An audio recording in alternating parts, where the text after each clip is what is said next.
Alhamdulillah, nahmaduhu wa nasta'inuhu wa nastaghfiruh wa na'udzubillahi min syururi anfusina wa min sayyiati a'malina may yahdihillahu fala mudhillalah wa may yudlilhu fala hadiyalah. Asyhadu alla ilaha illallah wa asyhadu anna Muhammadan abduhu wa rasuluh alladzi la nabiyya ba'da amma ba'du. Marilah kita panjatkan puji serta syukur kehadirat Allah Subhanahu wa taala yang telah memberikan kita nikmat iman serta Islam sehingga kita dapat berkumpul di hari yang berbahagia ini.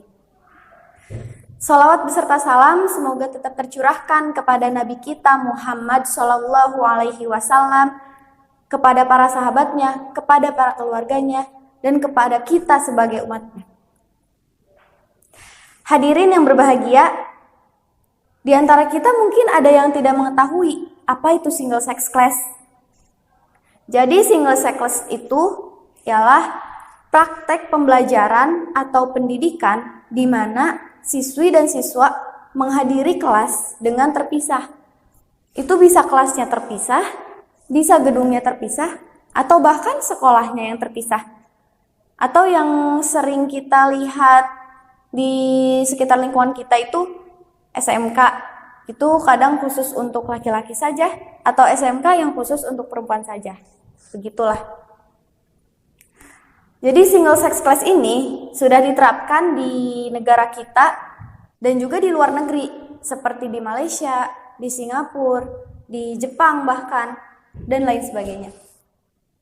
Kemudian single sex class ini sudah ada sebelum abad ke-20, jadi sudah lama, bukan baru-baru ini.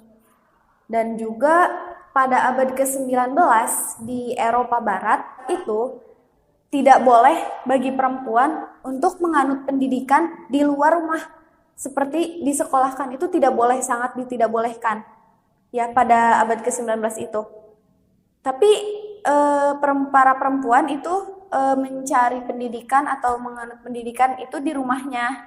Gitu, sebagai basic utama pendidikan kan memang di rumah gitu. Tetapi berbeda sekali di Amerika Serikat. Mereka pada waktu itu malah sengaja membuat sekolah khusus perempuan yang pastinya derajatnya lebih rendah daripada sekolah untuk laki-laki. Jadi dengan kejadian itu menjadi motivasi untuk single sex class ya. Bisa jadi motivasi mungkin gitu. Yang sekarang sudah diterapkan di negara kita. Single sex class ini ada keuntungannya, ada juga kekurangannya. Jadi dari sistem ini tuh ada yang kontra, ada juga yang pro. Dari golongan-golongan yang pro itu mereka berpendapat bahwa single sex class itu sangat bagus kan dari sisi keagamaannya. Mereka dapat menjaga pergaulan dengan lawan jenis seperti yang telah dibenarkan oleh agama. Dan mereka juga jadi lebih bisa mengekspresikan diri di dalam kelas karena tidak ada yang lawan jenis. Mereka tidak malu dengan keadaannya yang satu jenis, yang misalnya perempuan semua, yang laki-laki semua, mereka jadi bisa bebas mengekspresikan diri. Nah, ada juga kekurangannya. Jadi dari dari orang-orang yang kontra terhadap sistem sex class itu, mereka berpendapat bahwa sistem sex class ini mengganggu sosialisasi ke depannya kepada lawan jenis. Ketika kita SMA, kita sekolah dengan sistem sex class, kemudian kita di dunia perkuliahan, kita Di dunia perkuliahan kita bingung, kita harus beradaptasi lagi gitu dengan yang lawan jenis. Itu akan mempersulit kita ke depannya. Selain di dunia perkuliahan juga, di perguruan tinggi juga, kita akan kesusahan di dunia luar. Seperti di dunia perbisnisan, di pekerjaan, atau yang lainnya. Kemudian pendapat kedua dari tim kontra ini, mereka berpendapat bahwa ketika kelas dipisahkan, orang-orang itu jadi tidak memiliki rasa malu.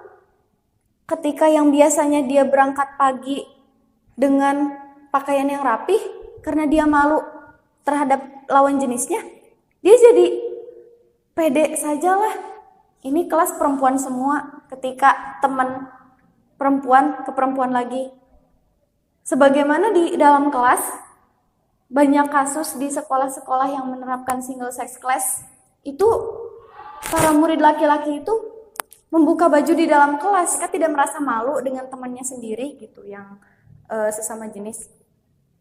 Kemudian di dalam sisi nilai juga, mereka jadi pede saja ketika nilainya rendah.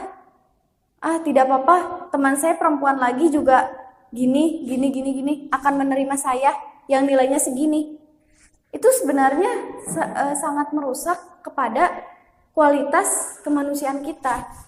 Kemudian yang ketiga itu yang sangat ditakutkan sekali dari penerapan sistem single sex class ini ialah terjangkitnya homoseksual atau juga biseksual. Karena di Amerika Serikat telah dilakukan penelitian dan penelitian tersebut juga menyangkut orang yang terkena penyakit tersebut.